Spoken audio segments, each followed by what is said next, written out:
It doesn't have to be this great big thing that you put all this time and money and effort into right off the bat, where you could actually go into a no-code tool that already has a template started for you. And you're like, this has 99% of what I need as of right now. Let's just test this and see how it goes. And then you can build on that in the future. On today's episode of Strategy Shorts, I'm joined by Dan Hafner, all the way from Pennsylvania on the East Coast of the United States. Dan is a serial entrepreneur and a no-code specialist. So Dan, welcome to the show. It's great to have you. Yeah, thanks for having me on, Dan. Appreciate it. I mean, we obviously have the same name, so that was a no-brainer for me to take up the invite. That's it. Us Dans have got to stick together. Now, we've had a bit of a conversation before this episode, and I know you've got some really interesting insights to share with me and with the audience. So why don't you give us a quick backstory to the life and times of Dan Hafner? Yeah, so as you mentioned, been living here. We just moved to Pittsburgh, Pennsylvania. I grew up in Pennsylvania.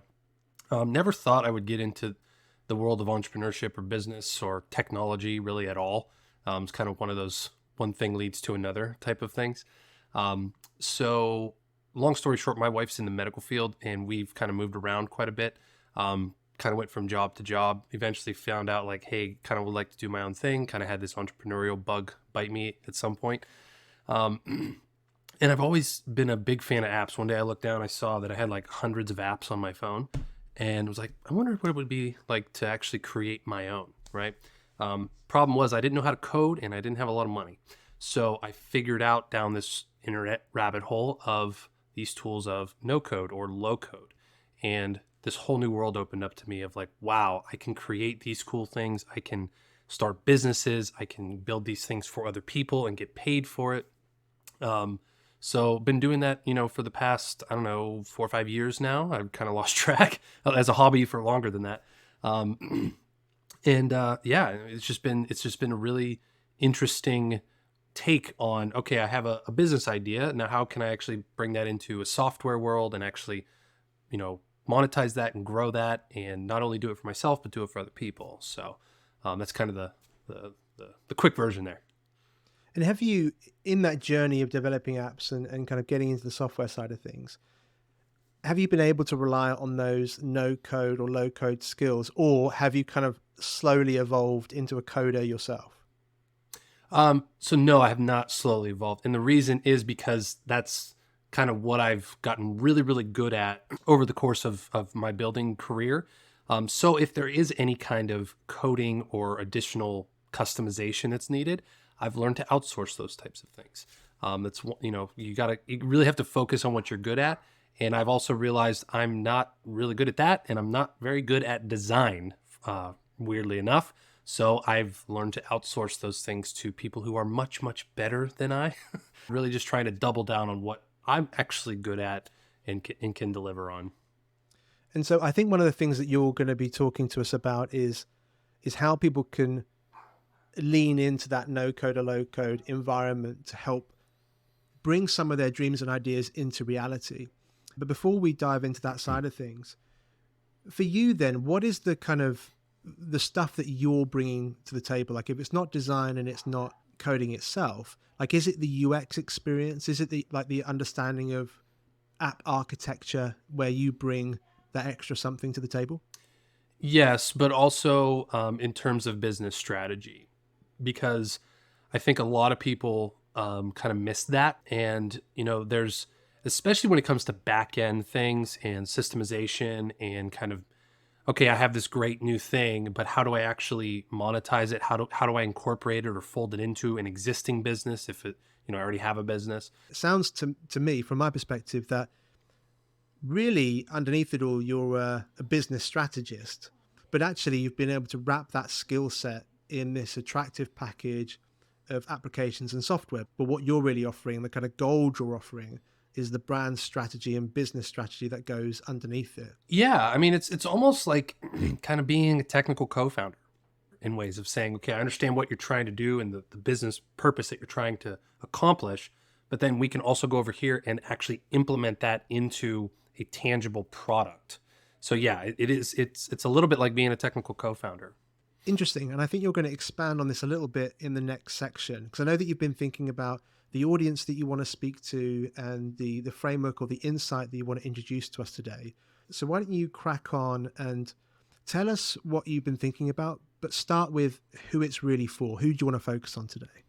Yeah, so I think this is specifically good for like two areas of people, whether you are an entrepreneur who's been in the game for a while, maybe you have an existing business, or you're looking to kind of branch out into the digital space or kind of go into a different direction with that, or a startup founder, somebody who, is kind of in the beginning stages of the startup journey, maybe still looking to build their product. People kind of in those spaces who really kind of need that MVP, that validation, and that traction. So the framework that I wanted to come on here today and share with, I actually cannot take credit for. This is something that I've actually learned from additional coaches and people that I've hired and programs that I've joined. And I've taken it and now kind of adapted it and taught it to not only myself, but the people that I work with as well. And it's a framework called GPS. What that stands for is Group Problem Solution. Okay.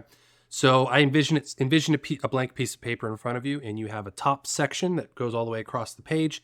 That's your group. So the group is your avatar. It's your market, the people that you're actually building this product for ultimately, right?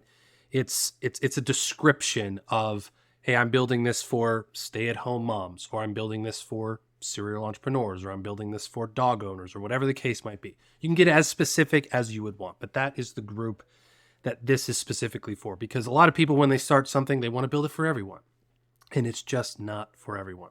So I'll actually take you through an example of something that I'm building, and it's a new marketplace, and it's going to be a taxidermist marketplace.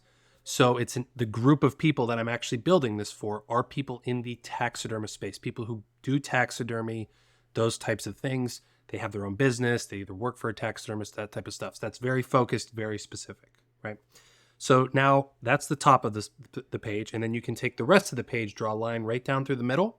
On the left-hand side, you have problem, okay? So it's not just one problem that your product is probably going to solve. It's probably going to be a handful, maybe 3 to 6 to 7 to whatever. And every problem has a corresponding solution, right? So you have your group at the top, and then you have list the problems that group faces on the left-hand side. So for example, going back to my example, the problem with many taxidermists is that they have very outdated or non-existent websites, right? So now the solution to that specific problem is that there's a marketplace for them to be listed with a professional, awesome website and portfolio. See how that kind of works, right? So it's not just this one problem has this one solution for this product, which is what I think what traps a lot of people is just, hey, I'm going to build this product that solves this one big problem. And I think it's better to just break down the problem and say, okay, it's this problem, this problem, this problem, this problem, and has this solution, this solution, this solution, this solution. So, another problem was being able to be starting up in the taxidermist space and get new clients and be able to grow. And the solution to that is being listed on a global, national, even local scale where people can filter, find, and search for the specific taxidermist that they're looking for the specific species and style that they're looking for. So see how that solution matches that problem. So that's basically the framework. That's it. So just picture the page. At the top, you have the group. Draw a line down the middle, and then you have the problems and solutions on either side. And just kind of go down. And there's no limit. You can have 20 problems. You could have as many as you want. But my recommendation is to just have a solution to every problem. This is going a little bit out of the framework, but it lends to the features that you are then going to build, which are again tied into the benefits, which fix the problems for that group. So you see how these are all kind of linked together. So that's a basic overview of the framework. Thinking kind of about how people might apply this process, I think there's a couple of key lessons kind of tied up in your example. One being that some industries, people don't have access to modern tools, or perhaps there's more traditional ways of working that are outdated in the current marketplace. So your no code perspective, and I guess what you're enabling people to do with this type of platform, is to say, look, you don't actually need to worry about building your own website. From what you're talking about here is within specific niches, actually you can be quite focused about delivering a particular type of service within a particular type of framework and avoid all of that noise and all of that learning that might come with building a website or building a digital presence. Yeah, and you hit the nail on the head. And it doesn't have to be this great big thing that you put all this time and money and effort into right off the bat, where you could actually go into a no-code tool that already has a template started for you, and you're like, this has 99% of what I need as of right now. Let's just test this and see how it goes, and then you can build on that in the future. So that's why this is so great. It's really got me thinking about how people approach their digital challenges or their positioning challenges. And I think using the GPS framework is a really great place to start, and actually listing out who's your target audience, who's that group, then listing out those problems followed by the solutions, and actually using that as a way to triage where you might want to place yourself in the digital space. So for example, some people might list those things out and go, do you know what? We really do need a website. And the decision to map out your process in this way will tell you what you need to go and do next. Whereas other people might go, do you know what? My services are pretty broad, and I'm going to be offering coaching and workshops and sprints in design and innovation. And actually somewhere like LinkedIn might cover all of those bases. But actually what we've been talking about with a niche topic like taxidermy, which is, especially for us here in the UK, is very, very niche. In that particular space, you might go, actually, LinkedIn's too broad. Website is way too broad. LinkedIn is still too broad. And that's where you need to think, okay, what is the niche marketplace? So what's the niche tool that I need to go to that's going to give me the digital framework which I can plug my GPS framework into? Where would you recommend that today, if somebody was going to finish this episode and take action immediately, what would you suggest that they do first? Well, probably two quick things. One, I would say start making your GPS framework. I mean, just exactly like I broke it down. Blank piece of paper, have the group at the top, draw a line down the middle, problem solution. Start fleshing those out. I do this practice for every single thing that I ever build. It's a great starting point, and it helps you throughout the entire process so you can stay focused on whatever platform you want to build. Now, the second piece would be if you're looking to get started with this type of stuff, there's a couple of different platforms out there that I do recommend. Bubble.io is one of the biggest ones. You can sign up for a free account. You don't have to pay a dime until you actually are ready to launch the platform. They have over 1,000 templates that can get you started that have 90% of it already built for you. So that's a really, really mature, awesome platform. Another one that I also recommend and I work a lot more in is called Adalo, Adalo. Another one you can sign up for free. They have not as many templates, but they have more experts and different things that, people can help you with. Just start playing around with them, start signing up for those things. The first app that I tried to build, I built it in about 30 different platforms before I found one that I liked. So there's all kinds of ones out there. You can use your best friend ChatGPT to find more, but those are the two that I really recommend. So I would get started with those things. Dan, it's been so great to have you on the show. Thank you for making some time for Strategy Shorts, and best of luck with your latest endeavor. One in a long line of successes, I'm sure. But thanks for spending some time with us. Let's speak again soon.